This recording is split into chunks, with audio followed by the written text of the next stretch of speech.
हर घर में एक ही बात होती है।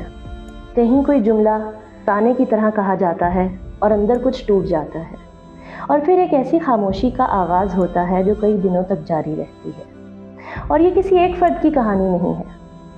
किसी घर में ये शौहर होता है, किसी में वालिदैन, बड़े बहन भाई, सास या कोई भी ऐसा फ़र्द जिसके पास अथॉरिटी हो, जिसकी बात हरफ़े आखिर हो, और जब वो घर में बुलंद आवाज़ से बात करे तो घर में सब संभल कर चलने लगते हैं।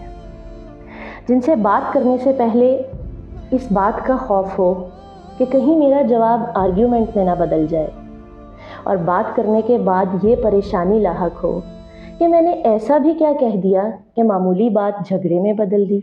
जिससे बात करने के बाद आप ये सोचें, मैंने कुछ कहा भी नहीं तो इतना गुस्सा, इतनी नाराज़गी क्यों।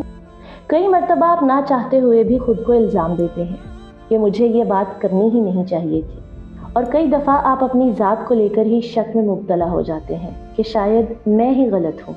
और अक्सर आप अपने हक़ की बात इसलिए नहीं करते कि आपको मालूम होता है कि सामने वाला रिएक्ट कैसे करेगा। ये मुश्किल इसलिए नहीं होती कि सामने वाला बुरा इंसान है। कभी कभार सामने वाले के पास अथॉरिटी ज़्यादा होती है और दूसरा इंसान खुद को छोटा महसूस करने लगता है, इसीलिए बात करते हुए उसे रिस्क महसूस होता है। लेकिन ज़रा सोचिए, जब हम डर कर या गुस्से में किसी बात का फ़ौरन जवाब देते हैं तो हम रिस्पॉन्ड नहीं करते, रिएक्ट करते हैं। हम बात नहीं कर रहे होते, हम जवाब दे रहे होते हैं। और जैसे जैसे आप ये समझना शुरू करते हैं कि हर तनाव वाला लम्हा एक मौका होता है, जवाब देने से पहले रुकने का मौका, वैसे वैसे आप देखते हैं कि वही पुराने झगड़े अब संभलने लगे हैं। क्योंकि जब ज़ुबान बदलती है तो रिश्ता खुद ब खुद बदल जाता है, चाहे उस रिश्ते का कोई भी नाम हो। तो करना क्या है?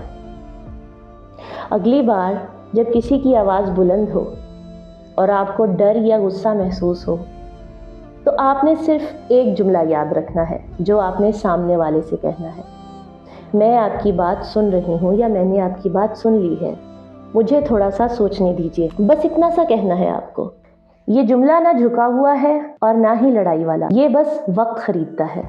और इस थोड़े से वक्त में गुस्सा या डर अपनी शिद्दत खो देते हैं। फिर जब आप बात करते हैं तो वो लड़ाई नहीं रहती, गुफ्तगू बन जाती है। और ये भी याद रखिए कि घर के अंदर का खामोश तनाव आपके ज़हन को बेसुकून करता है, आपकी जिल्द को थका देता है, और जिस्म तो अलग थकता ही है, और नींद वो भी मुतासिर हो जाती है।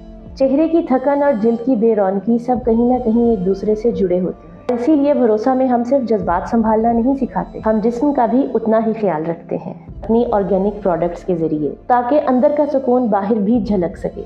इस वीडियो को यहीं रोक कर सोचिए, आपके घर में कौन सी ऐसी आवाज़ है जिसके बुलंद होते ही आप या तो डर जाते हैं या गुस्से में आ जाते हैं। और अगली बार जब वो एक आवाज़ आए तो आप उस जुमले को याद रख सकते हैं जो आपको सामने वाले शख्स से कहना है। याद रखिए, रिश्ते फ़ौरन जवाब देने से या सफाई देने से नहीं बचते, रिश्ते समझने से बचते हैं, और समझ हमेशा एक पल रुकने से शुरू होती है। अगली वीडियो में हम बात करेंगे कि कैसे ज़हनी दबाव का बालों पर और जिल्द पर असर पड़ता है। तब तक स्टे सब्सक्राइब, क्योंकि भरोसा में आपकी जगह है।